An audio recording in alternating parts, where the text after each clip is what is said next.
नमस्कार, मी संकेत जाधव, सिद्धिविनायक अकॅडमीचा सहसंचालक. तर कालच्या व्हिडिओमध्ये आपण व्यक्ती व हस्तांदोलन हा टॉपिक अभ्यासला होता.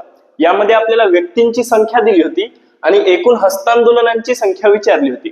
तर आजच्या आपण लेक्चरमध्ये या पुढील घटक म्हणजेच काय, याच्यातला सेकंड टाइप की तुम्हाला हस्तांदोलनांची संख्या दिलेली आहे आणि व्यक्तींची संख्या विचारलेली आहे, तर ते कसं काढायचं हे आपण अभ्यासणार आहोत. ठीक आहे. तर बघा, आता इथे एक प्रश्न दिलाय तुम्हाला की एका विचार मंचावर काही व्यक्ती उपस्थित आहेत, व्यक्तींची संख्या आपल्याला माहित नाहीये.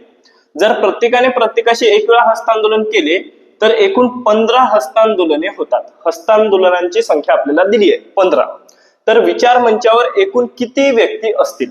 बघा, अशा प्रकारचा प्रश्न आला तर कसं सोडवायचं? तर यामध्ये तुम्हाला दिली आहे हस्तांदोलनांची संख्या.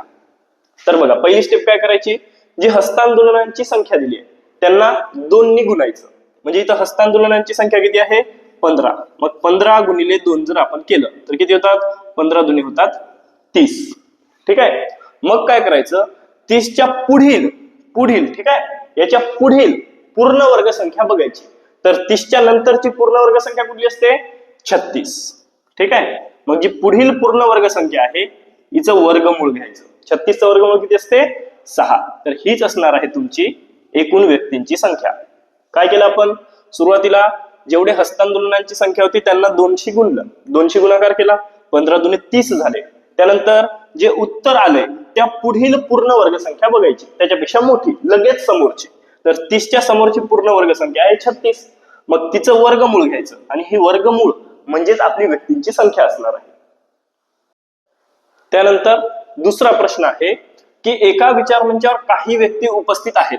जर प्रत्येकाने प्रत्येकाशी एक वेळा हस्तांदोलन केले तर एकूण 28 हस्तांदोलने होतात. तर विचार मंचावर एकूण किती व्यक्ती असतील? हस्तांदोलने दिली आहेत, व्यक्ती विचारली, काय करायचं? मग पहिले हस्तांदोलने किती झाली? 28. याचा गुणाकार करायचा 200, म्हणजे 28 गुणिले 2 केला आपण. 28 गुणे किती झाले? 56. 56च्या पुढची पूर्ण वर्ग संख्या बघायची. तर 56च्या पुढची पूर्ण वर्ग संख्या असते 64. हिचं घ्यायचं वर्गमूळ. 64 वर्गमूळ असते 8. हीच असेल आपली व्यक्तींची संख्या. त्यानंतर तिसरं उदाहरण आहे की एका विचार मंचावर काही व्यक्ती उपस्थित आहेत. जर प्रत्येकाने प्रत्येकाशी एक वेळा हस्तांदोलन केले तर एकूण 78 हस्तांदोलने होतात. तर विचार मंचावर एकूण किती व्यक्ती असतील? काय करायचं? Same process. किती हस्तांदोलन दिलीत? 78. जेवढे दिलीत त्यांना पहिले काय करायचं? 2 ने गुणायचं. मग 78 गुणिले 2 जर आपण केलं तर ते होतं 156. ठीक आहे. नंतरची स्टेप, 156च्या पुढची पूर्ण वर्ग संख्या बघायची. मग 156च्या पुढची पूर्ण वर्ग संख्या असते 169 आणि याचं वर्गमूळ घ्यायचं, जे की असते 13. हीच असणार आहे आपली व्यक्तींची संख्या. त्यानंतर शेवटचं उदाहरण आहे.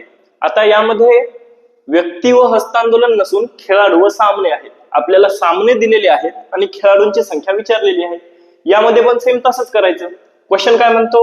एका गावामध्ये बॅडमिंटनच्या सामन्यांचे आयोजन केले तर त्यामध्ये काही खेळाडूंनी भाग घेतला. जर प्रत्येकाने प्रत्येकाशी एक वेळा सामना खेळला तर एकूण 36 सामने होतात. तर आपल्याला खेळाडूंची संख्या काढायची आहे.